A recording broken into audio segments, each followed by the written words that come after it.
Por confirmar oficialmente que duas petições a sali para a INTA, para presidente do parlamento, com chamada para chamar uma reunião pública com o ministro,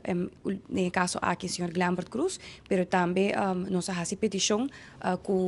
para uma chamada para uma reunião pública com o ministro de Integridade de Aruba e com ênfase que não tem que que não tem que politicamente responsabilizar na mesa, no momento aqui no Parlamento de Aruba, para uma situação, no momento aqui que está vivendo, do governo, do ministério, dat tem invloed op lugar, e esse está los de parte strafrechtelijk, maneira me referi durante a semana que passa, hope viaja nossa papia, então o ministro anta por esconde, trazia hecho que,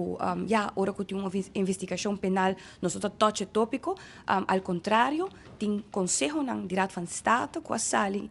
3 anos passados, que está dando que dentro da situação aqui, sempre o ministro tem uma responsabilidade para vir e dar conta no Parlamento de Aruba. No caso aqui, me quero estar no seu lugar para o ministro, em qual é um encargado com a carteira aqui,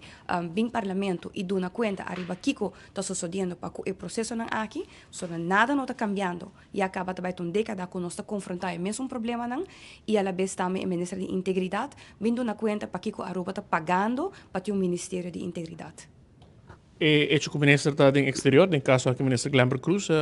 que está metido término de fecha, ou que tempo o senhor Frollo tem que chamar a reunião aqui, ou dar contexto se queira? Bom, voorzitter, sempre tem 30 dias,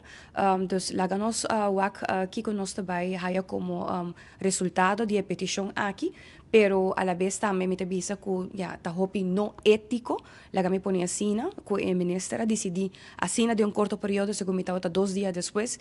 decidi de vai just 4 até 5 dias de exterior, como se fuera que nada não está passando. Sabe quantos cursos tem de qual fração?